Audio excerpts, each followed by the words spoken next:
नमस्कार भक्त मित्रों और साधकों, आप सभी को गुरु सत्यवान की ओर से बहुत बहुत नमस्कार। आज हमारे शिष्य एक वेस्ट बंगाल से, एक बड़ौदा गुजरात से आए हुए शिष्य अभी बहुत पहुंचने वाले और कुछ सुबह आ जाएंगे। मेरे पास ज्यादा बड़ा स्थान तो है नहीं, लेकिन दिल में बहुत बड़ा स्थान है अपने शिष्यों के लिए कि कोई भी कमजोर शिष्य मेरा पिछड़ ना जाए। तो इनका इंट्रोडक्शन, इनकी वीडियो भी डली हुई आपने देखी होगी कई बार चैनल पर, जिनको अभी हाल फिलहाल में भैरवनाथ जी की सिद्धि प्राप्त हुई है। ये संजू है, पहले से अपना दरबार लगाते चलाते और अब और अच्छे ढंग से प्रॉपर कार्य कर पाएंगे। कुछ इनकी जो अधूरापन रह रहा था जीवन के अंदर, शक्तियों के अंदर जो अधूरापन था, वो भी सिद्धि प्राप्त हो गई इनको। साथ ही साथ में बैठे सामने शिव गुरु के और इनको जो भी कमी थी वो सब पूरी हो गई। अब ये इनके अंदर फुल कॉन्फिडेंस है इस कार्य को कर सकेंगे। लेकिन अभी हम ये छोटे से प्रश्नों की एक श्रृंखला आरंभ कर रहे हैं। श्रृंखला इसलिए आरंभ कर रहे हैं कि ऐसे बहुत सारे प्रश्न हैं कि भाई जिनका उत्तर साधक को मिल ही नहीं पाता। नॉर्मल मनुष्य को उसके विषय में कुछ मालूम ही नहीं चल पाती, क्या ये क्या चीज है, ये कैसे होती है। तो उसी को हम प्रश्नों के माध्यम से, ये मुझसे कुछ भी प्रश्न पूछेंगे रिलेटेड, तो मैं उसका जवाब बहुत अच्छे ढंग से दूंगा जिसके आपको समझ सके।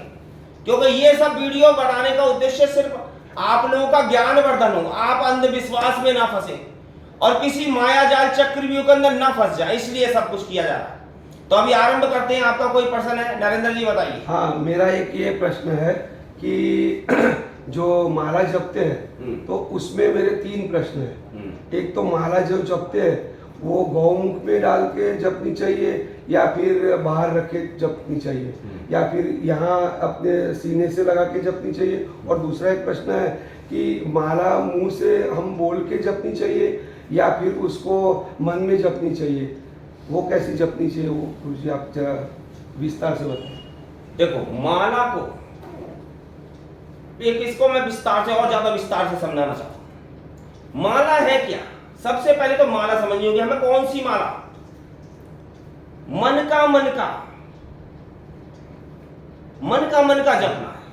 मतलब मन जो है हमारा, इसके अंदर मनन करना, चिंतन करना निरंतर। जब हम किसी भी विचार का चिंतन करते हैं तो वो विचार पक्का हो जाता है हमारे पास और फिर हम निश्चित रूप से उसके ऊपर कार्य करते हैं।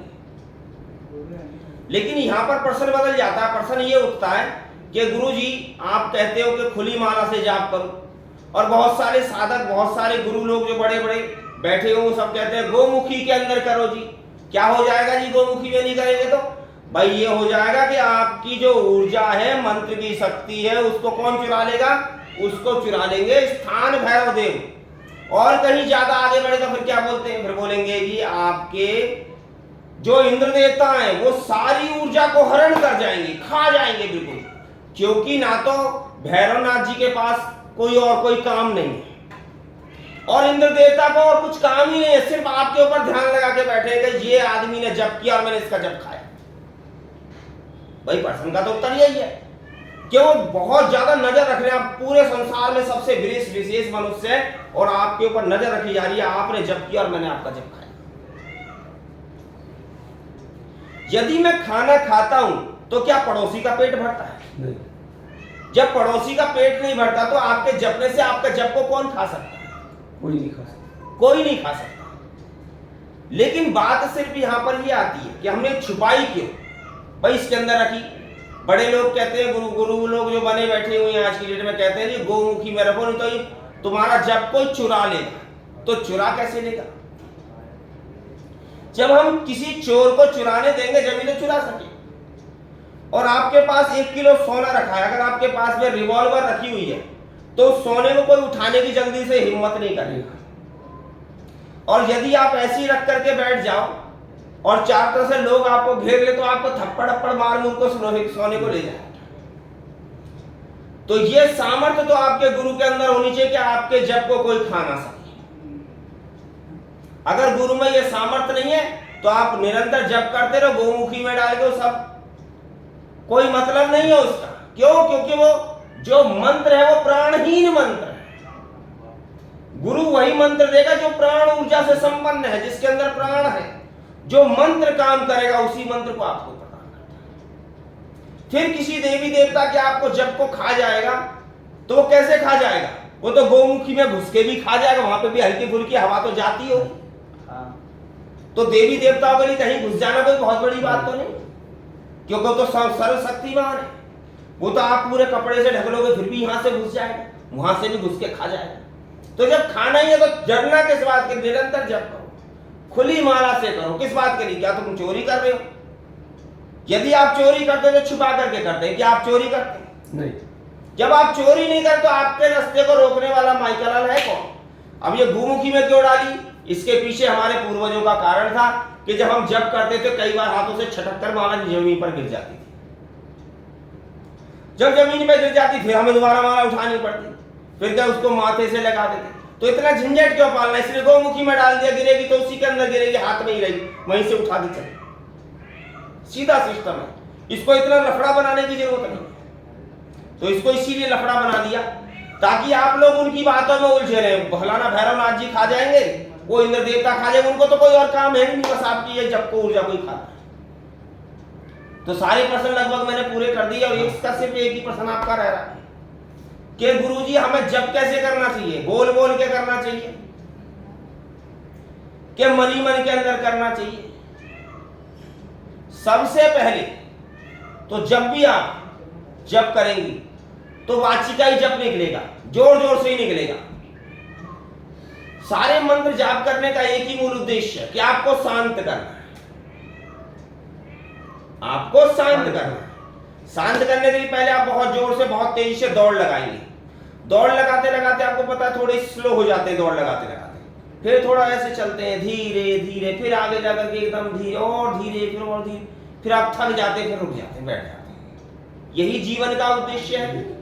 सबके माध्यम एक ही है, एक ही रूल है, सबके ऊपर यूनिवर्सल ट्रूथ है, वो सबको इसी प्रकार, चाहे वो कितनी भी जोर से दौड़ लगाने वाला, फिर कभी वो स्लो हो जाएगा, फिर एकदम जाकर के थक हो जाएगा, बैठ जाएगा। तो आरंभ में आप बेशक वाचिका जप करें, धीरे धीरे वो उपांशु हो जाएगा, आखिरी में जाके वो मानसिक ही होना है। आपके बिगड़ जप करे मन में अपने आप ही ऑटोमेटिक होता है। लगभग मैंने इस प्रश्न का जवाब आपको दे ही दिया। आप कोई प्रश्न करना चाहते हैं? हाँ गुरुजी जो जप के बारे में बोल रहा था, मैं तो इतने साल से जप कर रहा था, लेकिन एक बात जो मेरे गांव में जो पड़ोसी रहते हैं उसी का अंदर काली आ जाता है, कोई सवारी आ जाता है। मैं तो इतने साल से जप कर रहे हैं लेकिन मेरे पास तो कुछ ऐसा अनुभव भी नहीं हुआ जो ऐसा काली आता है, ऐसा होता है। तो कैसा आता है काली? और मेरे जो वेस्ट बंगाल में है तो वेस्ट बंगाल में ज़्यादा आती है सवारी के रूप में, काली आ गया, कोई महारानी आ गया, ऐसा कैसा होता है? तो आपको क्या लगता है उन सबके अंदर काली आ रही है? तुम्हारी आत्मा क्या कहती है? क्या उन सबके अंदर काली आ रही है? क्या जो जीव को बाहर निकालती है लेडीज, क्या वो काली है? तुम्हें ऐसा महसूस होता है क्या? मेरे तो ऐसा नहीं लगता, लेकिन जो पड़ोस के आदमी है वो समझता है कि काली आता है। देखो अब सीधी सिंपल सी एक बात कहते हैं कि यदि आपको कोई नोटिस ना कर रहा, यदि आपको कोई नोटिस नहीं कर रहा तो आप या तो बहुत जोर से चिल्लाएं या कुछ ऊधम मचाएं ताकि सबका ध्यान आपकी ओर केंद्रित आकर्षित हो जाए। तो लेडीज को, यदि सभी लेडीज को एक तरफ से साधारण कपड़े पहना करके खड़ा कर दिया जाए तो क्या लगता है कि आपको, आप सब उनको देखेंगे? बिल्कुल भी नहीं देखेंगे, ऐसे देख के सीधे निकल जाएंगे। लेकिन यदि उसको छोटे छोटे मिनी स्कर्ट, मिनी कपड़े पहना दिया, एक को बढ़िया से पोत के बढ़िया श्रृंगार कर दिया, उसके यहाँ माथे में दुनिया भर का मेकअप लगा दिया और बड़ी बड़ी आंखों का डिजाइन बना दिया, लाल लाल होठ बना दिए, तो सारे को भी देखेंगे, ठीक। और एक लेडी ऐसी आती है वो चारों तरफ बाल बिखेर लेती है और जीभ को बाहर निकाल लेती है, करने लग जाएगा, तो क्या उसको ज्यादा नोटिस करेंगे कि उन दोनों को ज्यादा नोटिस करेंगे? ये बात का जवाब दें। वो जो जीप निकालती है उसको ज्यादा नोटिस करेंगे। क्यों? क्योंकि वो अट्रैक्ट करना चाहती है, सबको अपनी ओर आकर्षित करना चाहती है। जो लड़की, जो लेडी, जो बहू घर में सबसे ज्यादा लड़ाई झगड़ा करती है और अपने आप को बार बार बीमारी का दावा करती है, सब लोग उसी की ओर आकर्षित होते हैं। यार वो परेशानी न कर दे यार, उसको तरह ढंग से देखते हैं। तो वो अपने आप को महत्वपूर्ण साबित करने के लिए कर। वास्तविकता में ऊर्जा का जो संचार होता है बहुत शांति से होता है। यदि आप किसी का इलाज करते हो तो बहुत शांति से उसका इलाज किया जाता है। जीव को निकाल करके और ऊधमबाजी करने से कभी भी किसी का इलाज नहीं किया जा सकता। समझे? जो कुछ भी कर रहे हैं वो सब नौटंकी कर रहे हैं। देवता आते कुछ सेकंड के लिए वाइब्रेशन आएगी शरीर के अंदर, उसके बाद शांत हो जाएंगे। वो वाइब्रेशन का मतलब ये नहीं है कि माता पूरी आपके अंदर घुस गई। वो उसको दुनिया में कुछ और काम नहीं है, सिर्फ आपके लिए आना है। वो सब आप पे ही नजर रखी हुई है, भाई ये भगत मेरा बहुत बड़ा है, इसके पास घुस जाना है और जीव निकाल के सबको दिखा दे। तो ऐसा नहीं, ऐसा बिल्कुल भी नहीं है कि माता उसके अंदर घुस रही है। माता कुछ सेकंड के लिए वाइब्रेशन देती है अपने आशीर्वाद का। हल्का सा भक्त को महसूस होता है कि हाँ कुछ हल्की सी झंझनाहट शरीर में हुई, वो अपना कुछ क्षणों के लिए आशीर्वाद उस भक्त को देकर चली जाती है। लेकिन इसका एक खेल बना लिया गया लोगों ने, पूरे माथे मुंह को लाल कर लेंगे और जीभ को बाहर निकाल लेंगे। और बहुत सारे लड़के भी देखे होंगे आपने, लथ डाल लेके और होठों पर लिपस्टिक लगाएंगे, आंखों में काजल लगाएंगे और जीभ को बाहर निकाल, ये सब करना। तो ये धोखा देना है। धोखा किसको देना है? वो किसी और को धोखा नहीं, वो स्वयं को धोखा देना। और जो शोर शराबा करके पब्लिक को बहका देना, सिर्फ अपनी ओर आकर्षित, अट्रैक्ट करना चाहते हैं। आप इसी चीज से एक अनुमान लगाएं कि एक लेडी जो वीडियो बनाती है वो नॉर्मल बैठ करके वीडियो बनाए, ना तो कोई माथे पर सिंदूर हल्दी पोते, ना ही कोई मेकअप लगाए, ना कोई लिपस्टिक लगाए, ना कोई बिंदी लगाए, साधारण बैठ के आपके सामने एक वीडियो बनाकर डाल दे। और एक लेडीज बढ़िया सा लिपस्टिक, बढ़िया सा मेकअप करके उस वीडियो को बनाती है, तो दोनों में से किसका वीडियो ज्यादा देखा जाएगा? आप इस चीज का, जो ज्यादा मेकअप वगैरह करेगी और जो अच्छा दिखेगी उसको लोग ज्यादा पसंद करेंगे। तो इसका अर्थ क्या है कि सिर्फ अपने आप को अट्रैक्ट करने के लिए, मतलब दूसरों को अपने ऊपर आकर्षित करने के लिए ये सिर्फ नौटंकी की जाती है, बाकी इसकी कोई आवश्यकता नहीं है। यदि आप सच्चे हृदय से, सच्चे मन से माता का नाम लेकर किसी के सर पे हाथ रख देते तो उसका कल्याण हो जाता है। तो ये नौटंकी करने की जरूरत नहीं है, ये सिर्फ एक पाखंड को बढ़ावा देना है, बस आडंबर करना, कैसे भी करके आडंबर बनाना। और कोई प्रश्न आपका? और दूसरा उसमें एक प्रश्न है मेरा, ये लोग यहाँ हल्दी पोत देते हैं, बड़ी बड़ी मालाएं पहनते हैं, फिर ऐसा दिखावा करते हैं कि हम बहुत बड़े संत वगैरह है, तो वो क्या सच में होते हैं? माथे पर हल्दी पोत लेना, बड़ा सा त्रिपुंड लगा लेना, ठीक है, ये हमारी एक संस्कृति है, ऋषि मुनि की बनाई हुई एक पद्धति है, इसकी मैं आलोचना नहीं कर रहा, लेकिन सिर्फ इससे एक अंदाजा लगाया जा सके कि ये संत है कि नहीं, तो ऐसा बिल्कुल भी नहीं। एक कुर्ता पजामा पहनने वाले, पैंट शर्ट पहनने वाला भी संत हो सकता है। बड़े बड़े जूट बनाने वाला, कोई कहेगा ये सबसे बड़ा सिद्धिवान है, इसके पास दुनिया की सारी शक्तियां हैं, भगवान से डायरेक्ट बात करता है। भगवान से डायरेक्ट तो आप भी रोज बात करते हैं, मैं भी रोज बात करता हूं। स्पेशल ऐसे नहीं हुआ जाता। यदि स्पेशल में जब मानूंगा कि बालों के साथ साथ वो 5-6 हाथ पैर भी निकलने शुरू हो जाए उसके रोज, तो वो विशेष हो जाएगा। लेकिन सिर्फ सारा खेल और आडंबर एक ही चीज पर निर्भर कर रहा है कि आप कैसे पब्लिक को अट्रैक्ट करते हैं, आप पब्लिक को कैसे अपनी ओर आकर्षित करते हैं। इसके लिए आप कितना ज्यादा आडंबर, मायाजाल फैला सकते हैं। सिर्फ इसी चीज के लिए ये सारा ढोंग ढकोसला पाखंड फैलाया जाता है।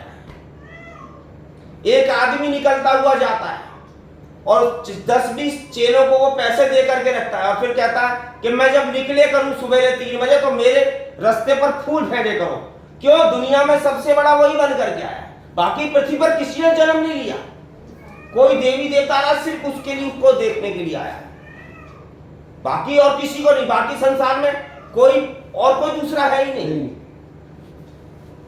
सुबह वो 3 बजे निकला तो सारी दुनिया उसको 3 बजे देखेगी, 2 बजे निकलना तो 2 बजे देखेगी।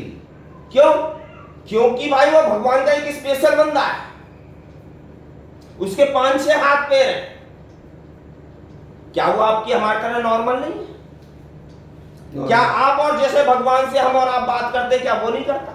रोज वो भी करता है, हम भी करते हैं। लेकिन क्या हो रहा है कि आप पाखंड नहीं फैला रहे, आप नॉर्मल नहीं बन के रह रहे हो। आप बड़ी बड़ी जटाएं नहीं बनाते, आप बड़ी बड़ी दाढ़ी नहीं करते, आप माथे पर हल्दी नहीं पोतते। तो क्या होता है, लोग समझते हैं कि ये कुछ नहीं जानता। क्यों? क्योंकि उसने हल्दी नहीं पोती भाई, बड़ी बड़ी जटा नहीं करी। जटा बढ़ना तो एक नेचुरल नियम है, आप बाल ही मत काटो, बढ़ जाएगी जटा। इसमें क्या उनसी नई बात है? कुछ ऐसी नई बात बताओ कि मेरे 5-6 हाथ पैर निकल गए। तो हाँ भाई, बहुत बड़ा संदेश है, तो 5-6 हाथ पैर। योग उसके पास भी हो सकता है जो पैंट शर्ट पहन करके बैठा, जो पैंट शर्ट पहन करके भी किसी के सर पे हाथ रखो उसको शांति मिल जाती है, जीव आत्मा को ठंडक मिलती हो, उसको आनंद आता हो उस संत के हाथ रखवाने पर। तो ठीक है, वो महासंत है, लेकिन उसको आडंबर नहीं कर रहा, वो पैंट शर्ट में बैठ करके भी काम कर रहा है, किसी के भले के लिए सोचता है हृदय से।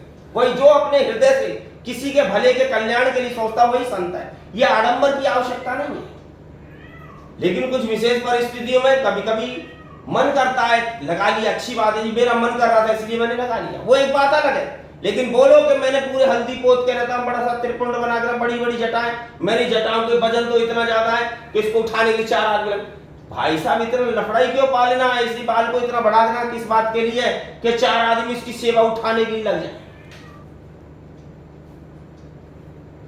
अपना वजन तो मरने के बाद उठता नहीं है हम लोगों से, उसके लिए हमें 4 आदमी बुलाने पड़ते हैं मरने के बाद भी।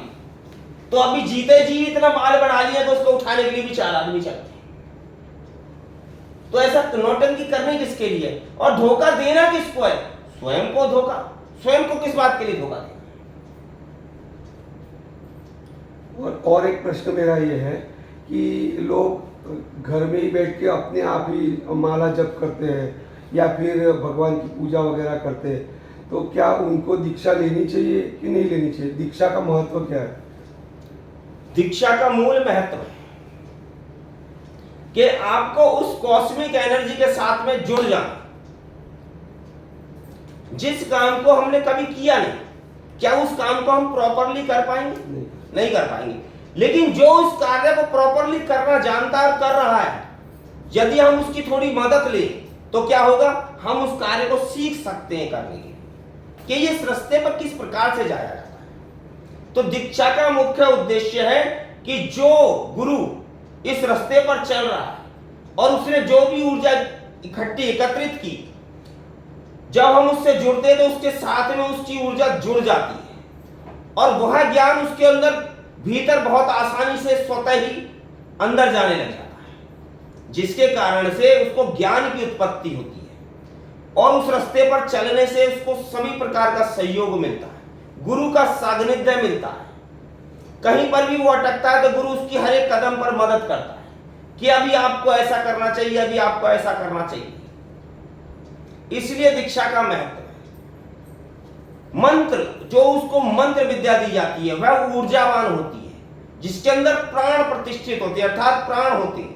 निष्प्राण मंत्र को हजारों करोड़ों बार जपते रहे, कुछ भी हल नहीं होना। लेकिन यदि आप प्राणमयी ऊर्जा वाले मंत्र को जपते तो आप स्वतः ही उसका फल कुछ समय बाद महसूस करने लग जाते कि कुछ तो ऐसा है जो पहले कभी नहीं था। इसीलिए दीक्षा ग्रहण की जाती है। दीक्षा का वास्तविक अर्थ है सही दिशा। अब हमें सही दिशा मिल गई तो हमें इसी दिशा की ओर बढ़ना चाहिए। सफर लंबा हो सकता है क्योंकि आपने अनंत जन्मों से अनंत कष्ट, अनंत प्रकार के कुकर्म किए, पाप किए, जाने अनजाने में हो जाते, कोई जान के नहीं करना चाहता। जो जाने अनजाने में हुए उसके कारण से हम एक प्रॉपर वे को नहीं पकड़ पा रहे। जब हमें प्रॉपर वे, प्रॉपर रास्ता जब हमको मिल गया तो हमें उस रास्ते की ओर आगे की ओर बढ़ना चाहिए, क्योंकि यह जीवन बड़ा ही अनमोल है, क्षण भंगुर और जीवन बड़ा अनमोल है। यदि आज भी हम इस चीज से चूक गए तो फिर ये दोबारा पता नहीं कब हमारे जीवन में इस प्रकार का समय आएगा, इसका कोई भरोसा नहीं।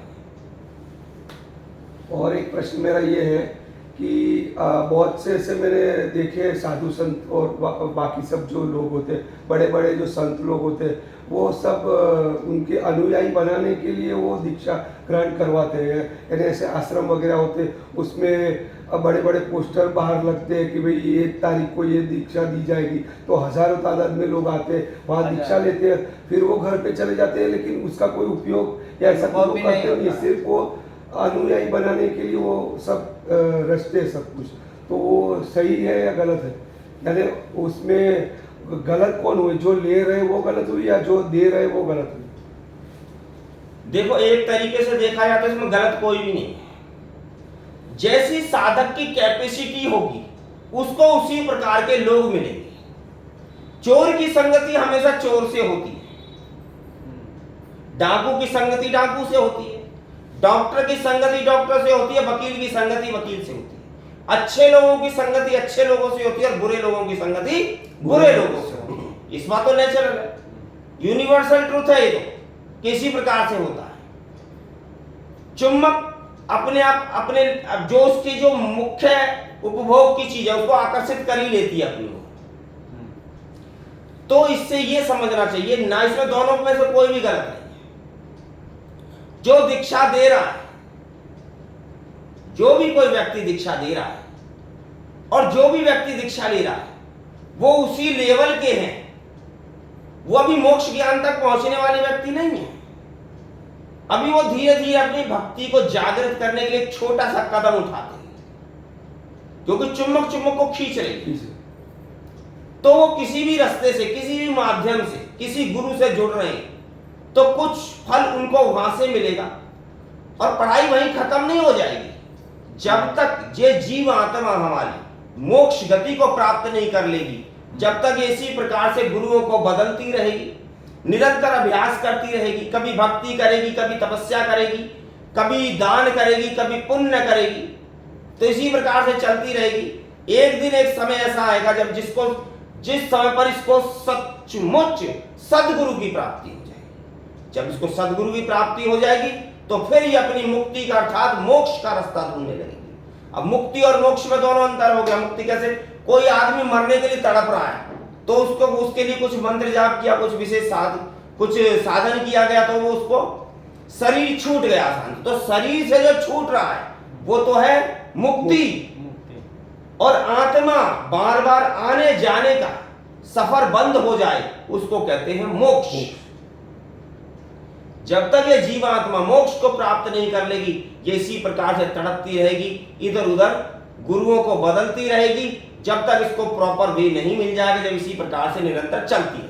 अभी मेरा और एक प्रश्न है, इसी के चलते एक प्रश्न है कि समझो हमने पिछले जन्मों में कोई तपस्या करी हुई है, तो क्या उसका फल हमें इस जीवन में भी प्राप्त होगा, या फिर ऐसा होगा कि भाई हमने 50% कार्य कर लिया है और 50% बाकी है, तो क्या वो 50% से ही फिर हमें 51 से स्टार्ट होगा और फिर हम आगे बढ़ेंगे, या फिर नए से वो सब कुछ करना पड़ेगा? जब हम एक टेलर से कपड़ा खरीद के लाते, इससे पहले वो थान में लिपटा हुआ था। टेलर से जब हम कपड़ा लेकर के आए तो टेलर ने उसकी तरह तरह से कटिंग करके उसको बना करके सामने वाले को पहना दिया। जब पहना दिया, उससे पहले वो थान में था, उसका स्वरूप कैसा था, थान में लिपटा हुआ था। अब वो यहां पर आकर कटिंग होकर के एक नए वस्त्र की तरह उसको दिखाई दे रहा था। तो पीछे का स्वरूप तो उसका क्या हुआ, नष्ट हो गया, समाप्त हो गया। अब वो नए स्वरूप से जो कुछ भी उत्पन्न हुआ है, बना है, अब उसको उसी स्वरूप में उस कार्य को करना पड़ेगा। यदि वो थान में ही लिपटा रहता तो ना तो वो कुछ कर्म कर रहा था और ना ही उसको कोई कर्म का फल मिल रहा था। लेकिन जैसे ही वो नए स्वरूप में आता है तो इस वक्त वो कर्म करता है शरीर को ढकने का। उसके बाद वो मैला भी होगा, धोया भी जाएगा, कई बार टूटा पीटा भी जाएगा। उसके बाद फिर वो शुद्ध होने की प्रक्रिया करेगा और आखिरी में जाकर के वो एक दिन फट करके समाप्त हो जाएगा। ठीक है। इसी प्रकार जब भी हम जन्म ग्रहण करते हैं तो हर एक जन्म में कुछ ना कुछ नया करते हैं और हमारा कर्म वहीं से स्टार्ट होता है। पीछे के कर्म सिर्फ हम भोगने के लिए आते हैं, उसका कुछ हमको महत्व नहीं मिलना। जो भी हमने पिछले जन्म में जितनी भी रिद्धि सिद्धि शक्तियां, लोगों को बड़ी गलत फहमी है ये कि ये तो मेरे पिछले जन्मों की सिद्धि है। इससे पहले क्या वो सो रही थी? गुरुजी के आते ही कैसे जागृत हो गई? वो कहीं नहीं सो रही थी, ना ही वो कोई जागृत थी। गुरुजी के आने से उसके स्वरूप का उसको आभास हो जाता है, जबकि वो विस्मृत थी। और फिर उसका भी कुछ अंश उसको मिलके और इस जन्म में जब वो साधना तपस्या करता है तो उसको पूर्ण रूप से वो प्राप्त होती है। कभी कभी ऐसा देखा जाता है कि भाई अभी 3-4 साल का बच्चा है और वो सब श्लोक बोलने लगता है वगैरह वगैरह, तो वो कैसे होता है? फिर वो पिछले जन्म से ही वो लेके आता होगा। जो संत के रूप में रहते हैं और संत के रूप में रह करके वो अपने शरीर को त्यागते हैं और पूर्ण प्रेम उनका भाव एक विद्या की ओर लगा होता है। कैसी विद्या होती है वो? मंत्रों का जाप करना, गीता का अध्ययन करना, दुर्गा सप्तशती का अध्ययन करना। तो कुछ स्मृति और कुछ चित्तवृत्ति एक कारण शरीर को जन्म देती है और वो कारण शरीर के अंदर कुछ स्मृति बची रहती है और वो उसी दिशा की ओर उसको लेके जाती है। मैंने पहले ही कहा कि ये जीव आत्मा जब तक हार नहीं मानेगी, जब तक ये मोक्ष को प्राप्त नहीं कर लेगी, तो हर एक जन्म में वो अभ्यास करेगा, प्रयास करेगा, किसी भी प्रकार से उसको सदगुरु की प्राप्ति हो। जब सदगुरु की प्राप्ति होगी तो वो उससे जुड़ जाएगा और उसका सारा रास्ता उसको मिलना शुरू हो जाएगा। गुरुजी और एक प्रश्न है, तामसिक और सात्विक, जैसे तांत्रिक हो गया और संत हो गया, तो तामसिक और सात्विक जो तांत्रिक होता है वो तो मुर्गा बकरा ये सब चढ़ाते हैं और संत ने वो सात्विक देवी देवता का पूजा करता है। इसमें अंतर क्या होता है? इसमें अंतर क्या होता है? हाँ, उसमें ही एक शक्ति में उसमें क्या फर्क रह जाता है? यानी अगर तामसिक शक्ति है तो वो ज्यादा प्रबल रहेगी और सात्विक है तो कम प्रबल रहेगी, उसमें कोई अंतर रहेगा कि नहीं रहेगा?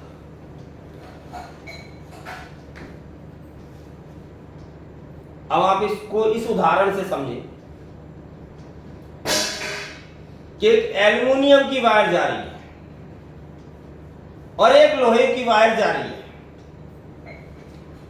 और एक कॉपर की वायर जा रही है। सात्विक, राजसी, तामसिक, इसको तीनों गुणों से समझ लें। अब इनमें तीनों में करंट बहाते हैं तो करंट कैसा बहेगा? क्या उन तीनों तारों में करंट आएगा? क्या उन तीनों तारों में करंट आएगा कि नहीं आएगा? आएगा तो सही आएगा। तो इसका मतलब ये हुआ कि ऊर्जा को इससे कोई परखा नहीं पड़ता कि आप उसको किस वे में चाहते हैं। ऊर्जा ऊर्जा ही रहती है हमेशा, चाहे आप सात्विक करें, चाहे राजसी करें, चाहे तामसिक करें। यदि आप उस गुणों में फंस जाते हैं तो लोहे में जंग लग जाएगी, तांबे में ग्रीनपन आ जाएगा एक दिन पानी का हवा झोंका लगने से, और एल्युमिनियम जो है वो धीरे धीरे गलनी शुरू हो जाएगी। एक दिन तो गलना सबको है, लेकिन एल्युमिनियम ज्यादा दिन चलेगी। एल्युमिनियम की वायर आपने चार्ज देखी हुई करंट की, तो वो ज्यादा दिन चलेगी, लेकिन गलना तो एक दिन उसको भी होगा, वो भी टूट के गिर जाएगी। सात्विक कर लो, एक दिन उससे भी हार मान करके नीचे ही गिरोगे। राजसी कर लो, एक दिन वहां से भी गिरना है। तामसिक कर लो, वहां से और जल्दी गिरना, लोहे की वायर जल्दी गल के जंग लग के खत्म हो जाएगी। कहने का मेरा मतलब है, यदि आप तीनों गुणों में से किसी भी गुण को अपनाते हैं तो आप उसके बंधन में फंस जाते हैं। चाहे आप सात्विक रहे पूरे, चाहे आप राजसी रहे, चाहे आप तामसिक रहे, कुल मिला के आपको किसी गुण में फंसना ही नहीं। मोक्ष का अर्थ है सभी प्रकार से मोह माया से मुक्ति, किसी भी गुण में नहीं फंसना। जब हम किसी भी गुण में नहीं फंसेंगे तो क्या होगा? हम मोक्ष गति को प्राप्त करेंगे। तो आप विधि कुछ भी लगाएं, चाहे तामसिक करें, चाहे राजसिक करें, चाहे सात्विक करें, उससे कोई फर्क नहीं पड़ता। लेकिन यदि आपने किसी भी गुण में घुस गए, पूरे ढंग से रम गए, तो आप वहीं फंस जाएंगे। फिर आप कैसे निकल पाए नहीं निकल पाए इसका कुछ कह नहीं सकते कब तक निकलेंगे। इसीलिए ऊर्जा को कोई फर्क नहीं पड़ता कि तामसिक ऊर्जा ज्यादा शक्तिशाली है और सात्विक ऊर्जा कम ऊर्जावान है, उसमें कम शक्ति है, ऐसा कुछ भी नहीं है। शक्ति शक्ति है, वो अपनी कार्य पूर्ण ढंग से करती है। वो आपके ऊपर निर्भर करता है कि आप किस प्रकार से उसका प्रयोग करते हैं। यदि आप किसी सांप को पालते और आप उसको रोज दूध पिलाते, तो आपको क्या लगता है कि वो सांप जो है उस दूध को पी करके कितने दिन तक जीवित रह सकता है? 2 सांप हमने लिए, सांप हमने 2 लिए। भगवान शिव के गले में क्या है? सांप है। सांप का वास्तविक स्वभाव क्या है? डसना। उसका भोजन क्या है? दूध। आपको प्रॉपर मालूम है दूध पीता है सांप? नहीं। क्या क्या खाता पीता है? मालूम नहीं। वो मालूम नहीं मालूम। कभी इसके पीछे कोई वीडियो देख लेना, किसी ज्ञानी से सुन लेना या फिर पढ़ लेना। सांप जो है वो मेंढक खाता है, अंडे खा जाता है, किसी भी पक्षी को खा जाता है, किसी भी जानवर को खा जाता है। बड़े बड़े एनाकोंडा और आपने अजगर देखे होंगे, वो क्या करते हैं? खा जाता। हाथ हिरन के हिरन को खा जाएंगे, बकरी के बकरी को, पूरी को खा जाएंगे। तो जितना छोटा सांप होगा उतना छोटा उसका आहार होगा, उसका उतना छोटा भोजन होगा ना, उतना ही कम खाएगा। लेकिन यदि आप उसको सिर्फ दूध में रख दे तो क्या आपको लगता है वो रहेगा? चाहे भले ही वो भगवान शिव के गले में हो, जिसकी जैसी स्थिति है, जिस जीव को जिस प्रकार से बनाया है वो उसी गुण में चलेगा। लेकिन यदि वो समझ जाता है कि भक्ति करने से मेरा पार हो सकता है, तो धीरे धीरे सबसे पहले वो तामसिक से राजसी में आएगा, राजसी से फिर सात्विक में जाएगा, सात्विक को भी त्याग करके फिर मोक्ष गति के लिए वो अभ्यास और प्रयास करेगा और अंतिम समय पर मोक्ष गति को प्राप्त करेगा। और गुरुजी और एक बात है, एक जिसी प्रकार से एक और उदाहरण देता हूं कि आप ये समझे कि जो माता के नीचे जो पीछे शेर खड़ा हुआ है, देखा होगा बहुत बार सब लोग। आपको क्या लगता है वो घास खाने वाला है? नहीं। मांस, शेर का स्वभाव क्या है? मांस खाना। अच्छा, उसकी ये बंधेगा कि वो मतलब हिरण का ही शिकार करेगा, गाय का शिकार नहीं करेगा? नहीं, वो तो किसी का भी करेगा। क्यों करेगा? उसको सिर्फ अपने पेट की क्षुधा शांत करना, किसी से दुश्मनी नहीं है उसकी। तो जिसको जिस भाव से, जिस स्वभाव से बनाया है, फिर भी माता ने उसको अपने पास रखा था। इसका मतलब क्या है कि इस चीज से कोई फर्क नहीं पड़ता कि आप किस प्रकार का भोजन करते हैं। यदि आपका उद्देश्य एक ही है कि मुझे भक्ति प्राप्त करनी है, ज्ञान प्राप्त करना है, मोक्ष की गति को प्राप्त करना है, तो आप आरंभ कहीं से भी करें, अंतिम आपका जो रिजल्ट है वो मोक्ष ही होगा। गुरुजी और एक क्वेश्चन है, जैसे बड़ा बड़ा धाम चल रही है, तो बड़ा बड़ा जो धाम चल रही है, भक्तों का इलाज नहीं हो पा रही है ठीक से, तो वो दुखी हो जाती है। इसलिए उसको जो घर में क्या करना चाहिए धाम ना जाके? देखो, कोई भी धाम किसी के लिए भी परमानेंट सॉल्यूशन नहीं हो सकता। इस पृथ्वी पर एक संत नहीं है। आप सोचे कि यही फैला हुआ मैं बोलूं कि मैं पूरी पृथ्वी का सबसे बड़ा संत हूं, मुझे ही ब्रह्म ज्ञान है, दूसरे को कोई ज्ञान नहीं, ये सब गलत है। यदि ऐसा होता तो पूरी पृथ्वी पर मात्र मेरा ही जन्म होता और कोई पृथ्वी पर होता ही नहीं। ठीक है, सभी प्रकार के संत हैं। किसी का कार्य कहीं से होना है और किसी का कार्य कहीं से होना है। घर पर वो क्या करे? घर पर तो सिर्फ एक ही करे, भगवान से बार बार प्रार्थना करे कि कोई संत, कोई भक्त तो भगवान हमको ऐसा मिला दे जो हमारी नैया पार कर। आज हम इस मुसीबत में फंसे हुए हैं क्योंकि वो खुद कुछ के लिए कुछ नहीं कर सकता, कोई उसको रेमेडी देने लगेगा, आप ऐसा कर दो, 4 लौंग कर दो, 5 बतासे कर दो, फलाना कर दो, ढिकना कर दो। इसकी ऊर्जा को खा कौन जाएगा उसको खुद नहीं मालूम चलेगी। कौन बचने की जगह और ज्यादा फंस जाएगा। तो इसलिए वो भगवान से सिर्फ यही प्रार्थना करे कि हे परमेश्वर, हे परमपिता परमात्मा, हमें कोई ऐसा मार्ग दिखाओ, कोई ऐसे गुरु के पास हमें पहुंचाओ, कोई ऐसे भक्त के पास पहुंचाओ जहां जाके इस मुसीबत से हमारा पीछा छूट जाए। और ये जरूरी नहीं है कि एक धाम पर जाकर, एक भक्त के पास जाकर उसके जीवन का उद्धार हो जाए, उसका भला हो जाए, जो नेगेटिव ऊर्जा को हट जाए। ऐसा कुछ नहीं है। जिसके हाथ से परमात्मा ने लिखा है उसी के हाथ से उसका कल्याण होगा। लेकिन यहां पर भी वो जाए पूर्ण श्रद्धा और भक्ति के साथ जाए, ताकि उसका कार्य होने में बहुत शीघ्रता हो। दूसरा एक ये प्रश्न है कि बड़े बड़े संत महात्मा यहाँ से डंडा लगा के रखते हैं और ऐसा कुछ यहाँ टिका हुआ होता है, वो किस कारण से वो लगा? उसको कई भाषा में कई तरह के उसके नाम हैं। कुछ लोग उसको ब्रह्मदंड कहते हैं, कुछ लोग उसको स्तंड वर्चा कहते हैं। उसके भिन्न भिन्न प्रकार के नाम हैं। जब एक आदमी बुजुर्ग हो जाता है, थोड़ा ध्यान से समझना बात को, जब एक आदमी थोड़ा बुजुर्ग हो जाता है तो बुजुर्ग होने के बाद उसको एक लकड़ी के सहारे की जरूरत पड़ती है, ऐसा ही है ना। तो थोड़ा उसको लगता है कि मैं कुछ सहारा सा मिलता है, वो चलता है। इसी प्रकार से जब हम साधना करते, भजन करते, माला जपते, तो हमारा हाथ जो थक जाता है माला के वजन से, और एक जगह पर रखे होने से हम ऐसे भी जप कर सकते हैं बिगर लगाए डंडी। लेकिन क्या होगा, हाथ थक जाएगा तो हमारा सारा ध्यान जो इसमें चला जाएगा। तो हमारा सारा ध्यान हाथ के ऊपर ना जाए और हम आराम से ध्यान के हिसाब से लगे। तो हमने उसको सहारा देने के लिए उस प्रकार के डंडी का आविष्कार किया, और उसको महात्मा लोगों ने, हमारे ऋषियों ने, हमारे पूर्वजों ने इस प्रकार से लगा दिया। सबसे पहले भगवान शिव ने इसको इस प्रकार से लगा के बताया कि बेटे आप इस प्रकार से जाप करें ताकि आपका सारा ध्यान वहां पर लगे और आपका हाथ जो है जमीन पर ना गिर जाए।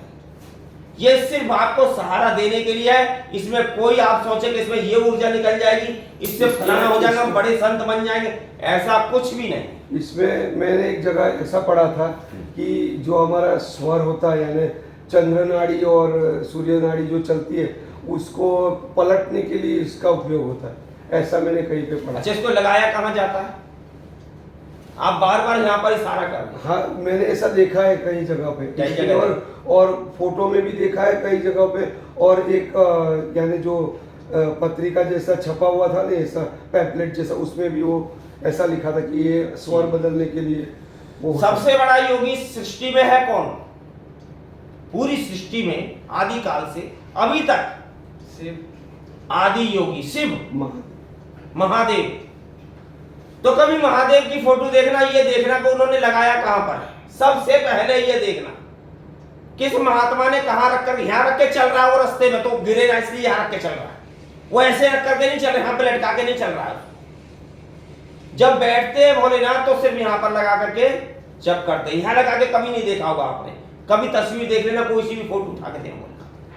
तो सिर्फ ये साधक को समझाने के लिए कहा कि आप इसको यहाँ पर लगाएं, यहाँ पे लगाएं, यहाँ पे लगा लें, यहाँ लगा लें, तो इससे आपको सपोर्ट मिलेगी और आपको जो ध्यान है वो आसानी से लग सकता है। बाकी इसके पीछे और कुछ भी उद्देश्य नहीं है।